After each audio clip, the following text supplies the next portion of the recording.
Assalamualaikum warahmatullahi wabarakatuh.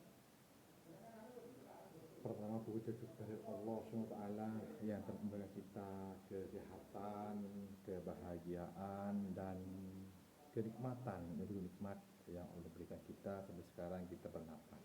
Ya. Yang kedua, selawat serta salam tak lupa kita curahkan kepada junjungan Nabi kita Nabi Muhammad SAW. Kita dari alam kegelapan menuju alam terang-terang dan yang penuh dengan teknologi, budaya, suku dan semua yang kita nikmati itu adalah ciptaan Allah Subhanahu wa taala. Sedangkan untuk merasa mensyukuri nikmat Allah, kita harus tahu bagaimana Allah menciptakan langit dan bumi ini. Ada yang bilang kayak Aristoteles menjelaskan bahwa bumi ini bulat, ya, bahwa bumi ini terjadi secara tersendirinya ada. Tetapi kita itu kan cuma teknologi. Biasanya orang Amerika yang suka meneliti di bulan sampai ke matahari tapi nggak berani, itu kan cuma teknologi. Ada juga pernah saya dengar di info bahwa di luar bumi ini, di luar langit ini ada manusia raksasa. Nah, itu pun kan juga teknologi. Nah, itu cuma sebuah penelitian. Nah, dulu kita waktu sekolah SD, SMP, SMA itu kan kita belajar IPA, ilmu pengetahuan alam, termasuk penciptaan alam, pas bintang, bulan, matahari, berapa jauhnya, berapa derajatnya, kan begitu. Itu kan semua adalah peneliti perkiraan manusia. Nah, dan itu tidak apa-apa, boleh juga, bagus kita hanya menambah ilmu pengetahuan. Tetapi kita sebagai orang muslim, kita kan ada Al-Quran. Al-Quran itu adalah pegang hidup kita. Al-Quran, hadis, dan sunnah itu adalah pegang hidup kita. Ternyata di Al-Quran dan hadis, di kitab itu juga dijelaskan tentang bagaimana bumi dan langit diciptakan oleh Allah Subhanahu wa taala. Jadi agar kita itu tidak sirik, kita percaya kepada Al-Quran, di mana Al-Quran itu adalah firman Allah yang dibawa oleh Nabi kita Nabi Muhammad SAW, yang diutus ke muka bumi ini, kan begitu. Di situ ternyata ada di kitab, di setiap Al-Quran itu jelaskan tentang bagaimana penciptaannya, tentang masalah bumi, langit dan bumi. Seputaran langit. Sebelum kita tahu, di sini ada di kitab suci dalil syar'i akan diamnya bumi dan berjalannya matahari. Itu menurut Al-Quran, menurut agama dan sebagai Islam yang kita anut. Tapi kalau menurut Aristoteles bahwa matahari itu diam, yang berputar bumi, itu pun juga tidak apa-apa, karena mempunyai teknologi dan mempunyai dasar masing-masing. Jadi kita sebagai orang Islam, kita hanya percaya kepada Al-Quran dan hadis sunnah. Begitu. Untuk langit itu adalah makhluk Allah juga, makhluk Allah yang sangat besar, tidak ada yang mengetahui besarnya kecuali Allah. Jadi yang tahu hanya Allah. Kalau kayak Aristoteles dan ilmuwan lainnya itu hanya mereka-reka saja dengan ilmu teknologi yang dia punya. Dan disebutkan di dalam Al-Quran maupun Sunnah yang sahih beberapa sifat tentang langit, dan di pasal ini akan sebut tentang beberapa ayat maupun hadis yang berkaitan dengan sifat-sifat langit. Di dalam Al-Quran itu ada sifat-sifat langit. Jadi langit itu ada sifat-sifatnya. Untuk kalian nggak penasaran, mari kita lanjutkan lagi. Bagaimana sih penciptaannya langit? Nah, penciptaan apa? Penciptaan langit di surat Fussilat ayat 11 sampai 12. Itu penciptaan langit. Summa astawas ila sama wa hiya dukhanun faqala laha wa li ardi utiya taw'an aw karahan qalata ataina ta'iin faqadahunna sab'a samawati fi yawmayn wa awha fi kulli sama'in amraha wa zayyana as-samaa'a ad-dunya bimasabiha wa hifdha dzalika taqdirul azizil alim. Ini penciptaan langit. Kemudian Allah beristiwa ke langit dan langit masih dalam keadaan seperti asap. Jadi bahwa alam itu seperti asap awalnya, belum ada apa-apa, hanya asap. Kalau menurut dulu kita sekolah itu terjadi secara kebetulan, atau gesekan gravitasi bumi, kan begitu. Jadi dilakukan enggak bahwa seperti asap, maka Allah berkata kepada langit dan bumi, datanglah dalam keadaan rela ataupun terpaksa. Maka keduanya berkata, kami datang dalam keadaan rela dan ketaat. Kami selesaikan, sempurnakan penciptaan 7 langit dalam 2 hari, dan kami wahyukan kepada setiap langit urusannya masing-masing, dan kami hiasi langit dunia dengan bintang-bintang dan kami menjaganya. Dan yang demikian itu adalah ketentuan Allah yang maha perkasa dan maha mengetahui. Jadi langit itu diciptakan oleh Allah, sempurnanya penciptaan 7 langit dalam 2 hari. Jadi hanya 2 hari. Dan itu diciptakan oleh Allah dua hari saja. Nah, penciptaan langit itu. Para ulama menjelaskan makna asap yang ada di dalam ayat tersebut. Nah, makna asap seperti apa? Berkata Ibnu Katsir rahimahullah, asap adalah uap air yang naik di atas air ketika diciptakan bumi. Jadi uapnya air itu naik ke atas, baru jadilah asap. Nah, seperti itu. Jadi itu guys, seperti itu guys. Nah, ya loh, penciptaan langit. Berkata lagi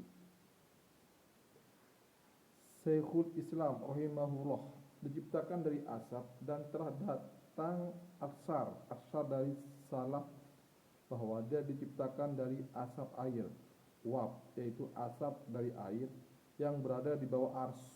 Oh, ternyata asap itu yang ada di bawah arsnya Allah, yang ada di bawah arsnya Allah. Jadi itu yang diciptakan. Jadi di asap itu yang ada di arsnya Allah, di bawah arsnya Allah. Begitu. Beliau juga berkata, dan para pengikut agama-agama sepakat bahwa Allah menciptakan langit dan bumi selama 6 hari. Oh, ternyata ada 6 hari yang diciptakan. Dan Allah menciptakan keduanya dari bahan yang ada sebelum adanya langit dan bumi. Oh, yaitu asap yang mengandung air atau uap, khusus langit. Jadi penciptaan langit itu sebelum adanya langit dan bumi, sebelum ada bumi, ada langit, yaitu asap yang mengandung air atau uap. Ini kalau mungkin kalau di sini sekarang ialah uapnya pabrik atau seperti itu kalau sekarang. Kalau sekarang sih logikanya seperti itu logikanya. Uap khusus langit. Dan uap ini ada ketika itu sebagaimana telah datang ucapan ini dari para sahabat dan tabi'in, juga diakui oleh ahlul kitab. Masmud Fatawa 564. Jadi sudah diyakini oleh para sahabat Rasulullah SAW di zamannya seperti itu.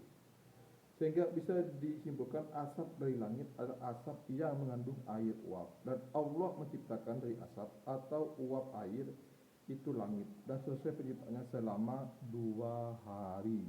Ternyata selama 2 hari itu caranya penciptaannya begitu. Itu menurut Al-Quran. yaitu ayat Fussilat 11 sampai 12, surat Fussilat. Ya kalau kalian kurang jelas ya kalian boleh lihat sendiri. Itu bahwa cara penciptaan langit. Nah, sekarang kita tanya, berapakah ukuran hari penciptaan langit dan bumi? Nah, kalau kalian lihat di internet atau di teknologi, di buku-buku karangan Aristoteles dan yang lainnya, sama enggak dengan yang ada di agama ini? Di sini mengambil dari Al-Quran dan kitab, sama enggak? Kalau nggak sama, kalian boleh komentar di kolom komentar YouTube saat ini, YouTube-nya saya ini. Boleh komentar, tak sama alasannya apa, boleh silahkan. Berapakah ukuran hari penciptaan langit dan bumi? Nah, jika ada yang bertanya apakah lama dari hari itu sama dengan yang sekarang, yang kita alami yaitu sehari semalam terhitung 24 jam. Jadi jam 6, sampai jam 6 lagi, jam 6 lagi, jam 6 24 jam. Sehari semalam 24 jam. Para ulama berselisih dalam hal ini. Ada yang mengatakan 1 hari, ada yang 1 hari, ada yang mengatakan sehari semalam, ada juga yang mengatakan ya itu kan pendapat ulama. Jadi itu pendapat para ulama. Seukuran 1000 tahun dari hari-hari kita. Ada juga yang berpendapat bahwa yang dimaksud dengan hari adalah setiap hari kita. Ada juga pendapat yang lain, dan yang kuat dan selayaknya untuk dipastikan adalah hari pencipta itu ukurannya berbeda dengan hari yang kita miliki sekarang. Jadi hari yang Allah ciptakan bumi langit itu beda dengan hari yang kita rasakan sekarang ini. Jadi beda. Hari untuk ciptakan langit dan bumi, hari yang kita hadapi kehidupan ini itu beda. Hal itu karena hari kita diukur dengan terbit dan tenggelamnya matahari atau bulan. Sedangkan matahari atau bulan di waktu penciptaan langit dan bumi belum ada, sehingga kita ketahui lama perhitungan hari berbeda dengan hari-hari kita. Sebagaimana di surga tidak ada matahari atau bulan, sehingga perhitungannya pun berbeda. Di sebagian aksar disebutkan penduduk surga mengetahui hari ini perputarannya dengan cahaya yang nampak dari ars. Jadi tidak ada matahari, yang ada hanya adalah ars sebelum diciptakan. Jadi matahari dengan bumi dan bumi itu yang diciptakan oleh Allah. Bumi dulu, langit dulu dengan bumi, bukan matahari. Kalau lihat di kitab ini begitu. Sampai sekarang kita akan lihat penciptaannya itu, yang kita nikmati itu ternyata matahari belum ada, hanya langit dan bumi lebih dulu. Baru ada yang bilang bahwa bumi dan langit itu bentuknya, kalau ilmu pelajaran kayak Aristoteles yang ada di dulu SMA kita masih belajar IPA fisika itu buat gravitasi bumi itu bulat. Kalau pengen tahu lihat di atas pesawat, ada juga kalau pengen tahu lihat di lautan, di kapal laut. Itu dulu guru saya dulu bilang begitu. Itu guru saya dulu bilang begitu. Ini beda, ternyata yang diciptakan oleh Allah itu bumi dan langit. Bumi dan langit, matahari dulu. Bentuknya saya tidak tahu bentuknya apa. Kalau menurut pendapat sesuai teknologi itu bentuknya bulat. Bentuknya bulat. Tidak tahu bagaimana menurut agama. Kita lihat selanjutnya. Bentuk langit, berkata Imam Ibnu Katsir rahimahullah dan Ibnu Hamzah, Ibnul Munir dan Ibnu Jauzi, juga para ulama yang lainnya telah menukilkan kesepakatan ulama bahwa bentuk langit adalah bulat lingkaran, dan dalil-dalil dari ijma' inilah firman Allah. Jadinya betul bahwa bentuk langit adalah bulat lingkaran. Itu ada dalilnya juga dalam Al-Quran. Jadi bentuknya langit itu adalah bulat atau bentuk lingkaran. Kita sama dengan pendapat dulu kita masih sekolah, sesuai dengan peneliti Aristoteles dan yang lainnya itu, yang peneliti bumi itu, sama bentuknya juga bulat lingkarannya. Kalau dulu lihat di atas atau di pesawat atau lihat di kapal laut, lihat kelilingnya lautan bahwa bumi itu bulat, ternyata betul di sini juga bulat menurut agama. Dalilnya ada ya. La us syamsu yambagi laha an tudrikal qamar wa la lailu sabiqun nahar wa kullun fi falakin yasbahun. Tidaklah mungkin bagi matahari mengejar bulan dan malam pun tidak mungkin mendahului siang, masing-masing berjalan di garis edarannya. Jadi begitu. Di surat Yasin ayat 40. Kalau di kitab Bidayah Wah Nihayah yaitu ayat nomor 33 halaman 1. Jelas tak? Ini dijelaskan seperti itu. Bahwa matahari mengejar bulan dan malam pun tidak mungkin mendahului siang, masing-masing berjalan di garis edarnya. Ternyata berjalan sesuai perintahnya Allah gitu loh. Kalau kita waktu belajar fisika itu gravitasi, berapa jaraknya, sama dengan begini. Dulu saya pernah dengar, pernah guys, itu kalau Nabi Musa menutup tongkatnya itu katanya ada sebuah planet yang mau jatuh ke bumi, pas ternyata belahan gravitasi itu membelahi lautan. Itu yang aturan Allah. Itu kalau secara ilmu fisika dulu begitu. Saya dengar dulu waktu saya masih kuliah kalau nggak salah. Guru saya, dosen saya menerangkan seperti itu. Ternyata di agama beda lagi. Telah sahih juga dari Abdullah bin Abbas. Ini menurut dari Abdullah bin Abbas radhiyallahu anhu. Beliau berkata, falak seperti falak mijal, roda pemintal. Dari tafsir Ibnu Jaris dari Yasin, al-Surat Yasin 40. Syekh Islam Ibnu Taimiyah rahimahullah juga menukilkan ijma'nya yaitu musyawarah ulama bahwa falak bentuk melingkar sebagaimana yang dinukilkan dari beliau oleh Imam As-Siddiqi di tafsir An-Naziyah ayat 30. Ada juga di kitabnya guys. Tentang masalah penciptaan bentuknya bumi dan langit. Ini ada di kitabnya ini.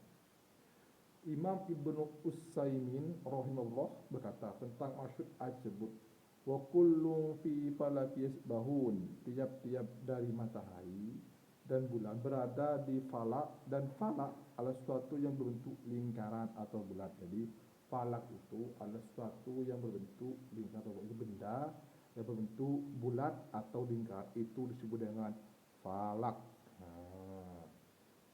Dan makna falak adalah langit itu sendiri. Jadi langit itu lingkaran dan berbentuk bulat, dan falak itu maknanya ya bentuk bumi yang kita nikmati ini, itu disebut dengan falak. Itu hanya orang-orang yang paham kitab lah, hobi membaca kitab, hobi menafsirkan kitab, hobi baca kitab sejarah, pasti akan tahu itu tentang falak. Bentuknya yang melingkari atau bulat. Lihat perkataan Ibnu Katsir rahimahullah di kitab Al-Bidayah yang nomor 33 halaman 1. Lihat sendiri ya. Lihat sendiri sahabat-sahabatku, lihat sendiri kalau pengen tahu. Tapi seandainya bentuk langit ini kalian mau berkomentar, ada yang salah atau ada yang kurang, boleh berkomentar di kolom komentar di YouTube nanti. Akan saya jelaskan. Kedua, kita akan lihat jumlah langit. Jumlah langit menurut Al-Quran dan Sunnah. Langit itu ada 7. Bila kan ada 7 langit. Entah kita yang keberapa, ya saya juga tidak tahu. Karena itu yang hanya Allah Subhanahu wa taala. Saya hanya mempelajari saja. Kalau kalian nanya, saya ingin koronnya dari penjelasannya sahabat saya di Nerofiko ini kayaknya kurang bagus, kurang detail, boleh berkomentar di komentar nanti, boleh tulis boleh bagaimana boleh blog apapun boleh. Insya Allah nanti seandainya jawaban kalian, insya Allah saya kalau tahu tuh saya akan buka lagi kitabnya, saya akan jelaskan karena saya menjelaskan sesuai Al-Quran dan Sunnah. Begitu guys, begitu oke. Para sahabat-sahabatku yang dirahmati Allah Subhanahu wa taala. Firman-Nya ada Allahul ladzi khalaqas sab'a samawati wa min ardih mislahunna. Allah yang menciptakan 7 langit dan yang menciptakan bumi yang semisalnya 7 lapis. Waduh, 7 langit, 7 lapis. Seperti apa? Ya, saya kurang tahu, guys. Kurang tahu kalau 7 lapis ini. Bagaimana ini? Kalau di kitab Fadilah Amal itu karangan si Ilyas Muhammad Lawi, kalau orang masuk surga Allah akan kasih surga, bumi dan seisinya sejauh mata memandang. Itu di kitab Fadilah Amal karangan si Ilyas Maulana Kandalawi. Tapi guys, kalau di sini apa ya? Ya mungkin 7 langit itu 7 lapisan langit mungkin. Nah, mungkin seperti itu mungkin ya. Nah, kalau lebihnya di surat At-Toha ayat 12 ada ayat yang menunjukkan jumlah langit cukup banyak di antara ada jadi ya di terjemahnya Al-Quran sendiri di surat Al-Mu'minun ayat 17, di surat An-Naba ayat 12 dan juga di surat Al-Mulk ayat ketiga. Begitu juga di dalam sunnah. Jadi kalian lihat sendiri di Al-Quran sendiri. Sama apa enggak? Begitu. Sama apa? Tidak. Lalu itu adalah tentang bagaimana bentuk atau jumlah langit yang Allah ciptakan. Begitu guys. Oke guys. Seandainya kalian ini kayaknya nggak sesuai ini, boleh dilihat di kolom komentar, boleh. Kayaknya antara kitabnya Zainul Fiko ini tentang ini contohnya agak ada yang kurang, boleh di kolom komentar. Ini tidak bagus. Nah ini begini gitu. Ini terjemahannya dari kitab-kitab guys, dari kitab-kitab itu saya terjemahkan, saya terangkan ke kalian. Nah, seandainya kalian kurang yakin, kurang apa, ada unek-unek kurang jelas, boleh kalian lihat di kolom komentar. Begitu. Yang kedua, jarak antara langit. Jadi jarak antara langit. Terdapat asyar dari Abdullah bin Mas'ud bahwa beliau berkata, ini di kitab nih ya, ini di kitab pendapat ulama asyar Abdullah bin Mas'ud bahwa ma baina kullin sama'ih ilal ukhra masiratan khamsimin ati'a wa ma baina as-sama'i wal ardi masiratan khamsimin atil am wa ma baina as-sama'i sabi'atin ilal kursiyin masiratan khamsimin ati'am wa ma bainal kursiyih ilal ma'i masiratil khamsimin ati'am wal arsu al ma'i wallahu a'lam asyfaya'lamu a'malakum. Ini di kitab ya, ini di kitab sanadnya yang hasan dan hadis memiliki hukum marfu sampai Rasulullah SAW. Jadi ini kitab ini dari At-Tirmizi Al-Jamiyah 275, Ibnu Usaimah di Tauhid 242 1 dan Baihaqi di Asma Kasifatnya 40. Ini di kitab. Jarak setiap langit dengan langit setelahnya, jadi jarak langit 1, kedua dan ketiga seterusnya itu sejauh 500 tahun perjalanan. Sejauh 500 tahun perjalanan. Dan jarak antara langit dengan bumi 500 tahun. Dan jarak antara langit ketujuh dengan kursi adalah 500 tahun. Dan jarak antara kursi dengan air Ada 500 tahun dan ars di antara air dan Allah di atas ars tidak bersembunyi bagi Allah amal yang kalian lakukan. Jadi ada di ars. Kalau menurut pendapat Abdullah bin Mas'ud ini ada di ars. Ada di ars bersemaya duduk di sana dan lihat keadaan umat-umatnya. Waduh, saya tahu ini. Sekarang kalau lebih kurang lebih. Kadang hanya mempelajari saja. Kalau ada yang kurang unek di pikiran kalian, jadi kalian boleh di kolom komentar, guys. Bertanya jawab di komentar boleh. Bolehnya hadisnya boleh. Kalian boleh samakan dengan ilmu teknologi zaman sekarang, kayak Aristoteles, kayak Galileo itu, kayak ilmu-ilmu lainnya, boleh silakan. Sama pandang. Kita sebagai orang muslim hanya meyakini sesuai Al-Quran dan hadis dan sunnah itu. Diketahui asal bahwa antara langit satu dan yang di atasnya tidak melekat satu dengan yang lain, karena tiap-tiap langit memiliki jarak tertentu. Memiliki jarak tertentu sampai kepada langit selanjutnya. Jaraknya tertentu. Sebagai langit jarak yang satunya. Berkata Imam Ibnu Katsir rahimahullah, Allah menyebutkan bahwa Dia menciptakan 7 langit yang tiba akut, yaitu satu di atas yang lain, dan telah terjadi perselisihan di kalangan ahli astronomi. Ya, ini kan yang satu menggunakan kata Imam Ibnu Katsir, yaitu peneliti lewat Al-Quran, bahwa jarak antara langit, dan sekarang ahli astronomis beda lagi. Apakah langit itu bertumpuk dan melekat ataukah bertumpuk akan tetapi terpisah satu dengan yang lain? Masih ada celah di antaranya, dan yang benar adalah yang keduanya berdasarkan hadis kambing, gunung, dan juga dari hadis Anas di Sahih tentang Isra dan Mi'raj. Isra dan Mi'raj.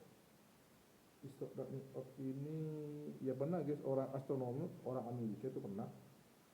Saya dengar juga nih waktu masih kuliah. Itu di langit katanya ada telapak yang besar, dengan ukurannya sama dengan di Madinah. Coba kalian ke Madinah. Di Madinah itu kalau nggak salah, saya pernah ke sana. Itu ada, kalau nggak di Madinah atau di Mekah, saya lupa. Itu ada perpustakaan. Di situ ada telapak kaki Rasulullah. Itu ukurannya sama dengan yang di bulan. Lalu beliau baca syahadat untuk Islam. Informasinya seperti itu waktu saya masih kuliah itu. Dulu hobi-hobi lihat internet, hobi-hobi lihat baca-baca buku, kalau seperti itu. Di sini ada Isra Mi'raj, disebutkan beliau bertemu dengan Nabi Adam di langit dunia, kemudian naik ke langit kedua. Di langit pertama berarti kalau yang pertama pulang. Yang kedua ya nggak tahu sudah apa, karena saya belum bisa nangis. Saya belum bisa nangis, saya lihat saja. Kedua, naik langit kedua sampai ke-7. Hal ini menunjukkan bahwa langit terpisah atau sama lainnya. Dari Al-Bidayah wa Nihayah ayat 33 halaman 1. Itu kalau di kitab. Hadis aula dhaif dan sudah kami jelaskan di kitab kami Al-Ifaadah, sehingga cukup berdalil dengan hadisnya Isra dan Mi'raj dan hadis Abdullah bin Mas'ud di atas wallahu a'lam. Jadi itu hanya lihat dari hadis Isra Mi'rajnya Rasulullah dengan kecanggihan Rasulullah, atau naik buraq lah, kata-kata naik buraq. Kalau belum tahu buraq, apa itu buraq? Kendaraannya Nabi naik ke langit yang ke-7. Itu kalau menurut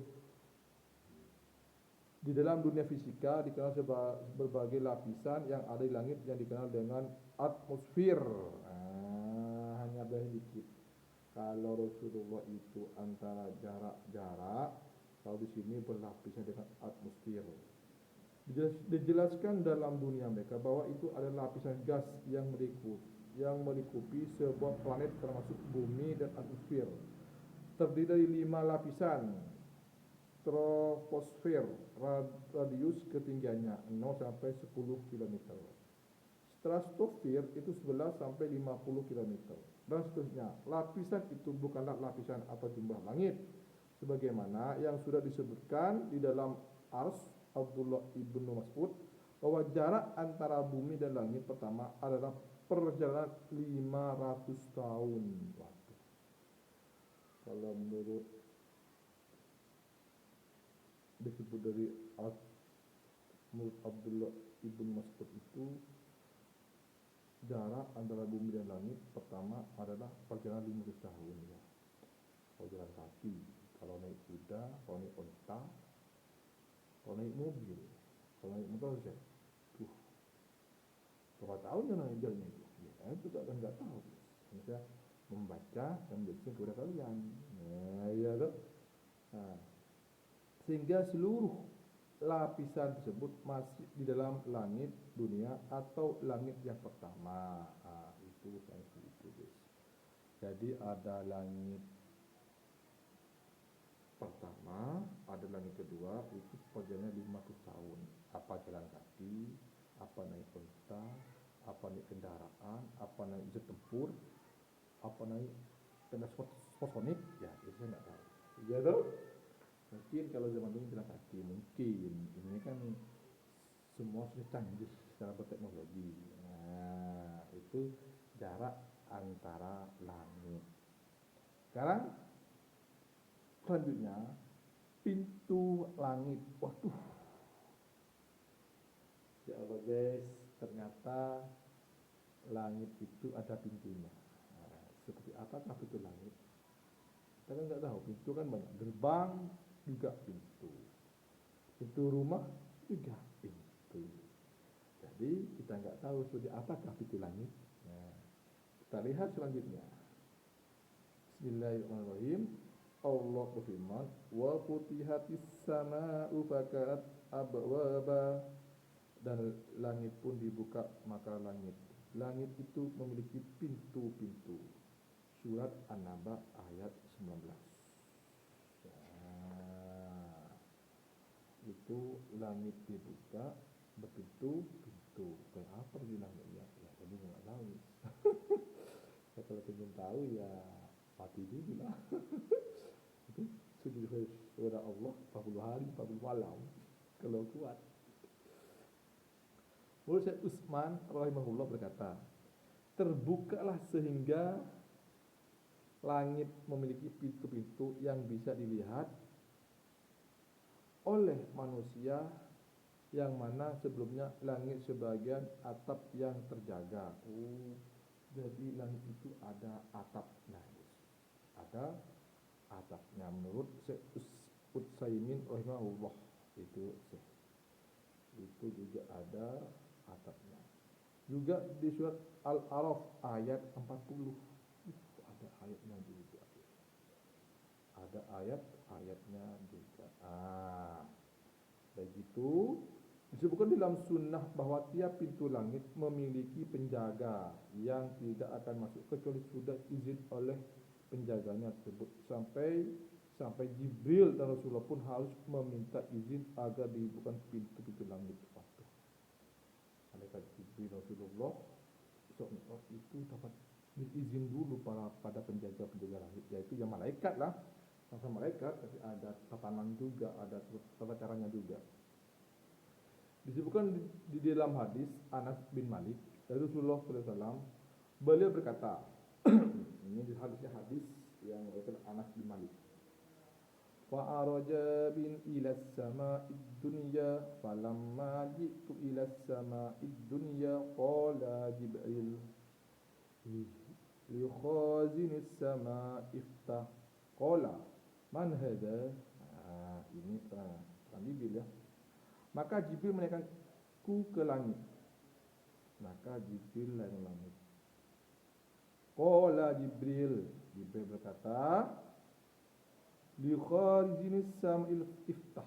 Ketika aku sampai ke langit dunia, li kharijinis sam'il iftah.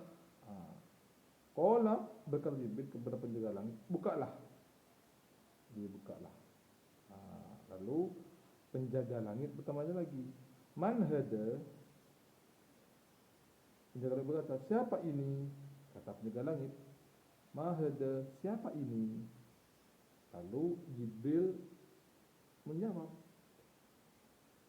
qala hada Jibril. ini aku Jibril. Qala berkata, hal ma'aka ahad? Penjaga berkata, apakah engkau bersama seorang? Qala na'am. Na'am. Ma'i Muhammad sallallahu alaihi wasallam. Jibril jawab, ya, aku bersama Muhammad sallallahu alaihi wasallam. Faqala, dan berkata juga penjaga langit, ini dikit tak guys. Penjaga langit, dia sudah diutus. Faqala arsila ilahi. Yang penjaga bertanya, apakah dia sudah diutus? Maka Jibril menjawab, qala na'am falamma fataha. Jibril berkata, ya, ketika pintu langit dibuka. Ini di surat Bukhari 349 dan di Muslim 163.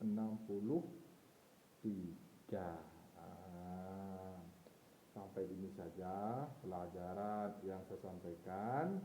Kalau kalian, saudaraku, guys-guysku, teman-teman yang mau belajar tentang langit dan bumi, siapapun, bapak-bapak, ibu-ibu, adik-adik, semuanya, kalau ingin jelasnya atau tidak paham apa yang saya jelaskan tentang seputaran langit, penciptaan langit, berapa ukuran hari penciptaan langit dan bumi, mana lagi bentuk langit, jumlah langit, jarak antara langit, juga pintu langit. Kalau kalian ada unek-unek itu kurang jelas atau bagaimana, sebelum saya melanjutkan tema selanjutnya tentang keindahan langit, kalian boleh tanya di kolom komentar YouTube DJ Rofiko. Boleh tanya di kolom sana, mana yang kurang, mana yang salah, mana yang butuh ditambahi, atau kalau lebih cepatnya catat nomor WA saya 089 80 089 80 26 8993. Bebas yang mau tanya tentang seputaran langit menurut dalilnya, menurut Al-Qur'annya, jarak antara langit, pintu langit, dan jumlah langit, bentuk langit, dan seputaran langit, kalian, langit dan bumi, kalian boleh tanya di situ. Oke? Kurang lebihnya saya mohon maaf. Oh, jangan lupa guys, kalau bisa di subscribe guys, biar kalian tahu selanjutnya bagaimana. Apabila ada kata-kata saya yang salah atau kurang baik, tidak menyenangkan di hati jenengan dari adik-adik, bapak-bapak, ibu-ibu, atau adik-adik yang kuliah atau yang sekolah, ini enggak sama dengan pelajaran saya ini, boleh jawab di kolom komentar atau WA yang saya sebutkan, nomor yang saya sebutkan tadi itu. Kurang lebihnya saya mohon maaf, itu yang saya bicarakan. Husikum binasitullah. Wassalamualaikum warahmatullahi wabarakatuh.